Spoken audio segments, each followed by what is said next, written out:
Slava Ukraina. Mr. President, please.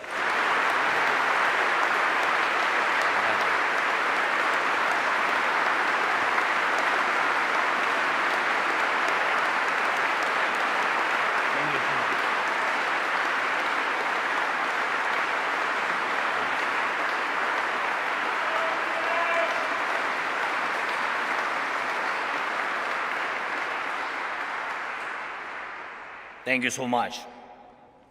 Thank you. The people of the United Kingdom and their honorable representatives, all the people of England and Scotland, of Wales and Northern Ireland, of all the lands which have been home to brave souls since Europe came into existence. I have come here and stand before you on behalf of the brave, on behalf of our warriors who are now in the trenches under enemy artillery fire, on behalf of our air gunners and every defender of the sky who protects Ukraine against enemy aircrafts and missiles, on behalf of our tank men who fight to restore our Ukrainian borders, on behalf of our conscripts who are being trained now, including here in Britain. Thank you, Britain.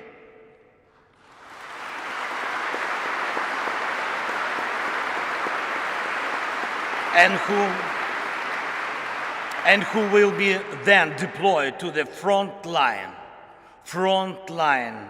skilled, equipped, and eager to win. On behalf of every father and every mother who are waiting for their brave sons and brave daughters back home from the war. Mr. Speaker, you may, I think, well remember as roughly more than 2 years ago, we met with you here in Parliament. Great honor was for me. And I remember we enjoyed tea. We talked, of course. We talked a lot about our people and about our countries, about the British and Ukrainian political traditions. Mr. Prime Minister Rishi, when we had our meeting earlier today, and I said to you that I will tell a story in my address to the Parliament, and a story about my feelings on my first visit to London as President in autumn 2020. The program was packed. Royal Highnesses William and Catherine and Buckingham Palace and aircraft carrier of the Royal Navy, the Westminster, of course, Downing Street, and of course, the war rooms.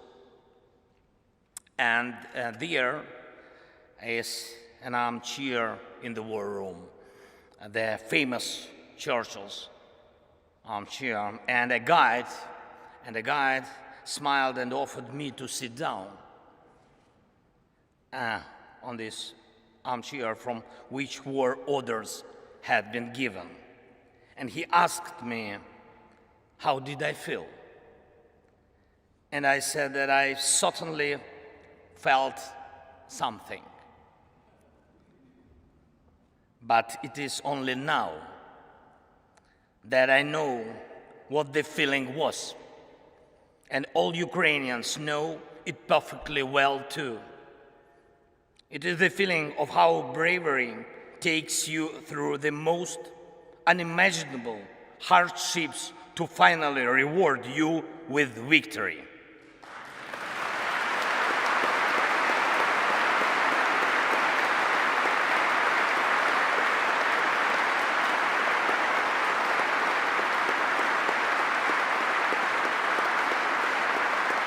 Ladies and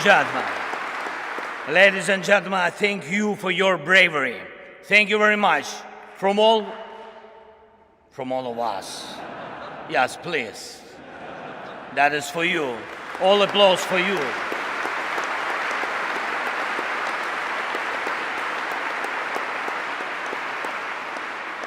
London has stood with Kiev since day one. From the first seconds and minutes of the full-scale war, Great Britain, you extended your helping hand when the world had not yet come to understand how to react. Boris, you got others united when it seemed absolutely impossible. Thank you.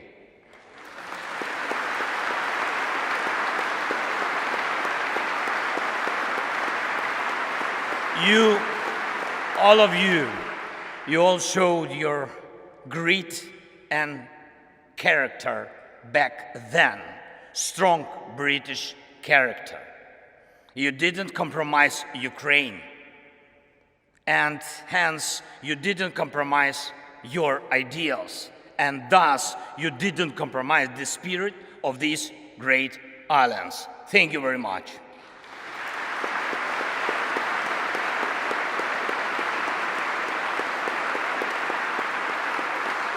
And of course, everybody understands that our countries knew absolutely different times. Our nations defended freedom in the Second World War. The Iron Curtain divided us. Our people went through crisis and growth, through inflation and periods of social losses and social gains. It was tough, but we always found strength and stamina to move ahead and achieve results. This is the bedrock of our land and your traditions. Ukrainians and Brits defeated the fear of war and had the time to enjoy peace. No matter what we encountered on different stages of our and your formidable history, and you and us and the whole mankind achieved similar result. Evil lost.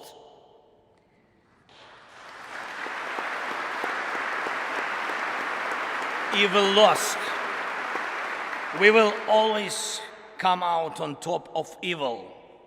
This lies at the core of our, but also your traditions.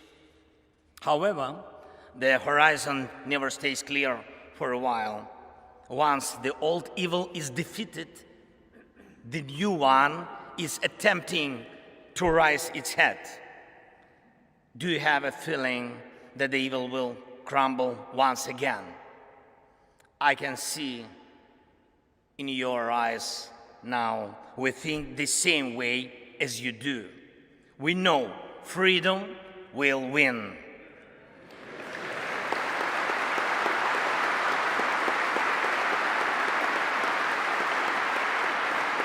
We know Russia will lose. And we really know the victory will change the world. And this will be a change that the world has long needed. The United Kingdom is marching with us towards the most important victory of our lifetime. It will be a victory over the very idea of the war. After we win together, any aggressor, it doesn't matter, big or small, will know what awaits him if he attacks international order. Any aggressor who will try to push the boundaries by force, who will inflict destruction and death on other peoples, who will try to endure his dictatorship at the expense of other people's blood in criminal and unprovoked wars, as the Kremlin does. Any aggressor is going to lose.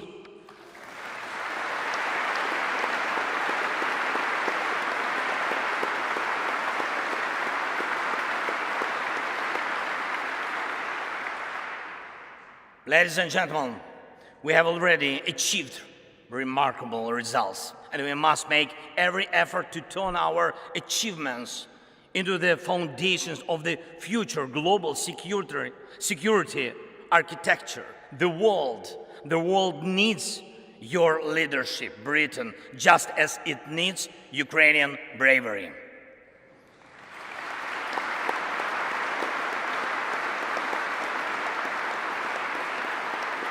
When the full-scale invasion began, we, together with you, Britain, and United States and other allies, formed a true coalition of friends. That is very important. You were among those very few who had helped before the large-scale invasion began, exactly as it will be necessary every time in the future to prevent aggression from happening. Your help was preventive. We must take these principles of preventive aid to those who are threatened with aggression, and preventive sanctions against those who threaten aggression as basic principles of the world anti-war policy. We created a coalition of NLAW. Thank you. Of NLAW and Javelin that stopped the advance of the Russian army from the first day of the invasion.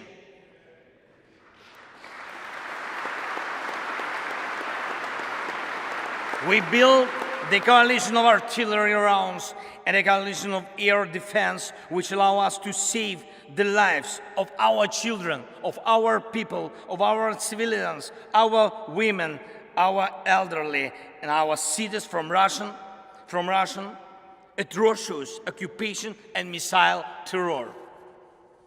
We put together a powerful sanction coalition, and your leadership is protecting international legal order through sanctions against a terrorist state cannot be questioned. And we have to steadily continue along this way until Russia is deprived of any possibility to finance the war. Most importantly, together with the G7, we brought about a coalition of values, a coalition that protects the rule-based world order and human rights, a coalition that will work in such a way that over time there will simply be no gray areas in the world in which human life doesn't matter. In order for it to be so, there must be justice. Anyone who invests in terror must be held accountable. Anyone who invests in violence must compensate those who have suffered from terror.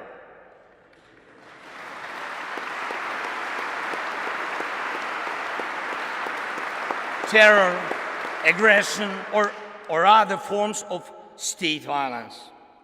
Our proposals for the creation of a special tribunal for the crime of Russian aggression against Ukraine and special compensation mechanism which will compensate war losses at the expense of Russian assets are based on such principles. Justice is one of 10 elements of the peace formula proposed by Ukraine and supported by Britain. I thank you for your readiness to invoke the formula. Thank you, Prime Minister. Thank you very much.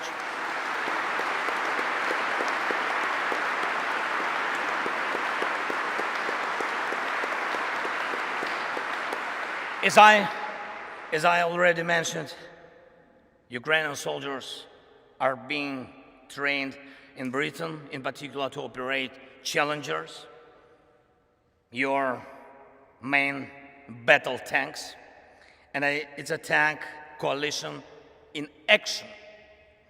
And I thank you, Rishi. Thank you very much for this powerful defensive step for tank assistance. Thank you. The coalition of long-range missiles is the latest of all. It will allow us to make the evil completely retreat from our country by destroying its headways deep in the occupied territories. And it's not just, I'm not speaking just about weapons. We proved together that the world truly helps those who are brave in defending freedom, and thus paves the way for a new history. A history of the world that knows how to be quick in help, who knows how to be effective in defense, who knows how to remain principled in dark hours, who implements its treaties and arrangements in good faith, who does not allow perpetrators to enjoy immunity, who knows how to overcome veto when it's abused, who knows no fear, and who knows how to win. This shall be the new reality of the free world, I'm sure.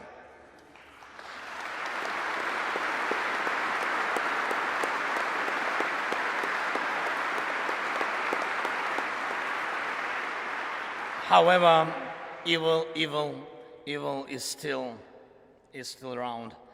around today, and the battle continues. Yes, we know how it's going to end and how we are going to feel on the day victory comes. Every day we continue to pay with lives, pain and tears for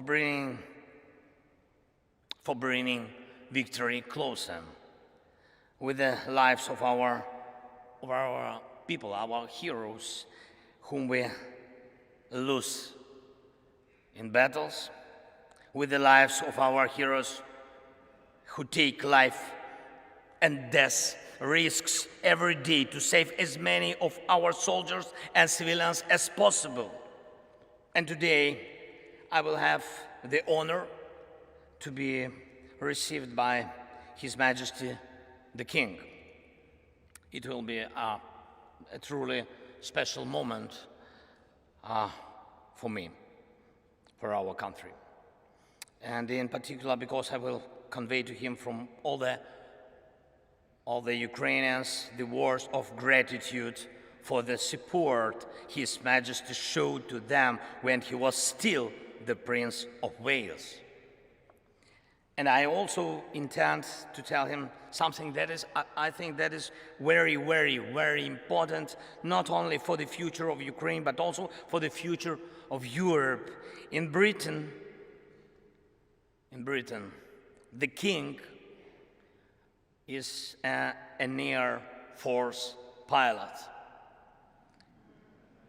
And in Ukraine today, every Air Force pilot is a king.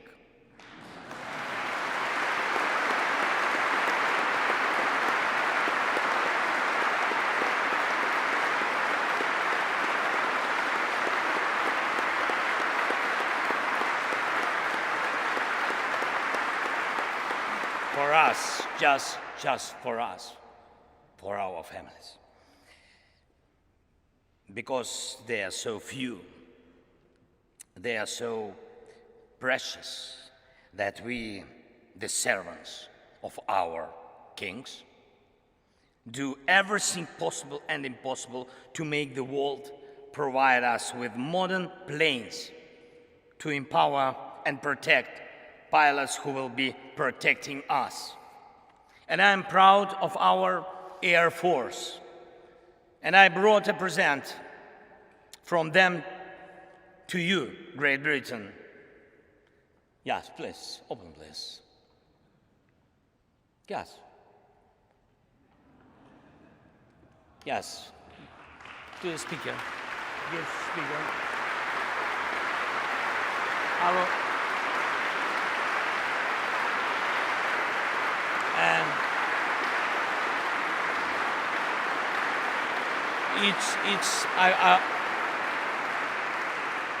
I will explain. It's the helmet of a real Ukrainian pilot. He is one of our most successful aces, and he's one of our kings.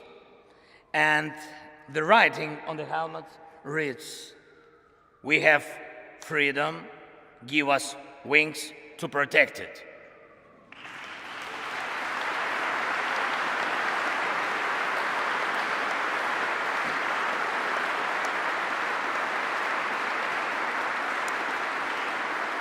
I trust this symbol will help us for our next coalition of the planes, and I appeal to you and the world with simple and yet most important words: combat aircrafts for Ukraine, wings for freedom.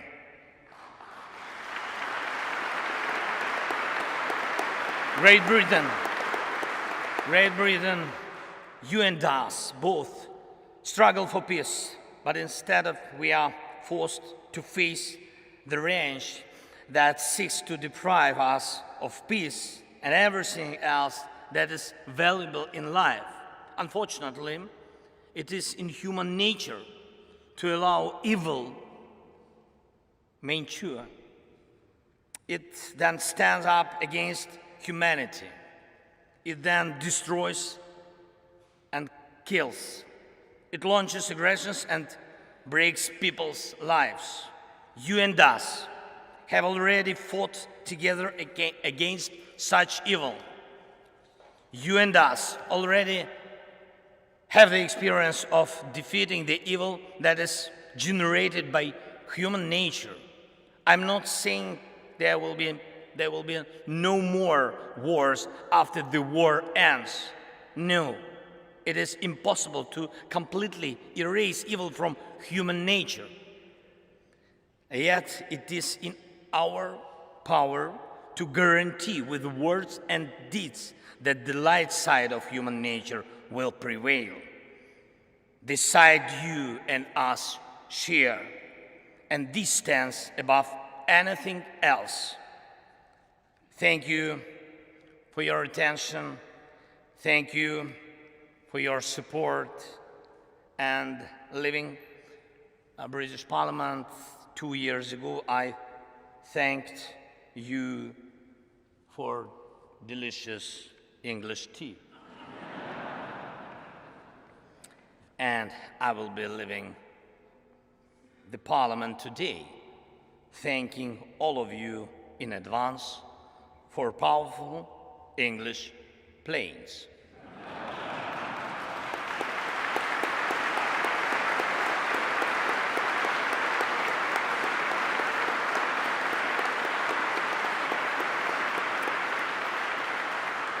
By the way, it's almost 5 o'clock. God bless Great Britain, and long live the King. Slava Ukraini!